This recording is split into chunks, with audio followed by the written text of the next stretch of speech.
নমস্কার, আমি সোমা। আমার চ্যানেলে তোমাদের স্বাগত। আমি তৈরি করব গাজরের হালুয়া, যেটা দেখতেও খুব সুন্দর হয় আর খেতেও খুব টেস্টি হয়। তো চলো শুরু করা যাক গাজরের হালুয়া। গাজরের হালুয়া বানাবার জন্য আমাদের কি কি লাগছে সেগুলো একবার তোমাদের দেখিয়ে দিই। এখানে নিয়েছি গ্রেট করে রাখা গাজর, আর নিয়েছি একটু লিকুইড দুধ, ঘি, কয়েকটা নিয়েছি তোমার এখানে এলাচের টুকরো, আর নিয়েছি কাজু বাদাম আর আলমন্ড, আর নিয়েছি চিনি। এর সাথে লাগবে তোমার একটু সামান্য একটু নুন, আর রান্নাটা আমি ঘিয়েই করব পুরোটা। তাহলে চলো দেখতে থাকো গাজরের হালুয়া। আমি গ্যাসটা অন করে নিলাম, তারপর আমি কড়াইটা বসিয়ে দেব। এবার এর মধ্যে দিয়ে দেবো প্রথমেই একটু 2 চামচ মতো ঘি।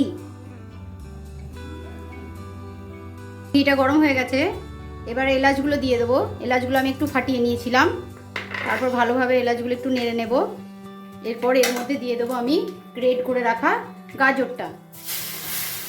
তারপর গ্যাসের ফ্লেমটা একটু সিম করে নেব, তারপর ভালোভাবে গাজরটা আমি ভেজে নেব।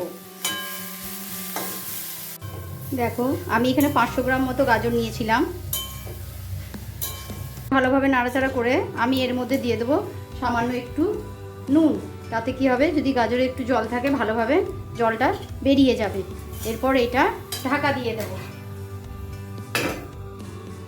দিয়ে ভালোভাবে মিশিয়ে নিতে হবে। এবার গ্যাসের ফ্লেমটা একটু বাড়িয়ে নিতে হবে।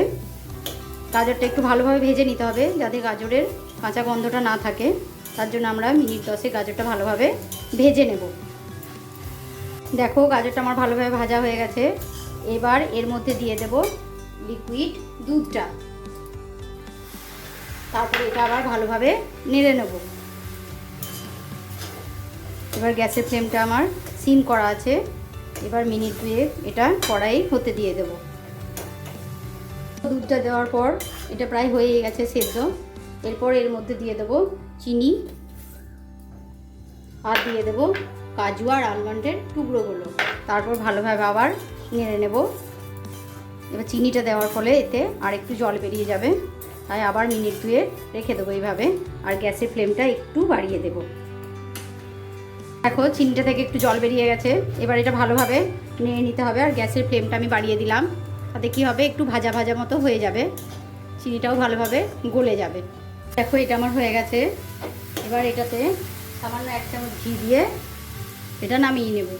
প্রথমে গ্যাসের ওভেনটা বন্ধ করে দিলাম। এবার এটা নামিয়ে নেব। তৈরি হয়ে গেছে গাজরের হালুয়া। দেখতেও খুব সুন্দর হয়েছে। তোমরা বাড়িতে অবশ্যই ট্রাই করবে। আশা করি তোমাদের ভালো লাগবে। আমার পুরো ভিডিওটা দেখার জন্য তোমাদের অসংখ্য ধন্যবাদ। লাইক, শেয়ার, সাবস্ক্রাইব করতে ভুলবে না। ভালো থাকবে, সুস্থ থাকবে। ফিরবো পরের ভিডিওতে। নমস্কার।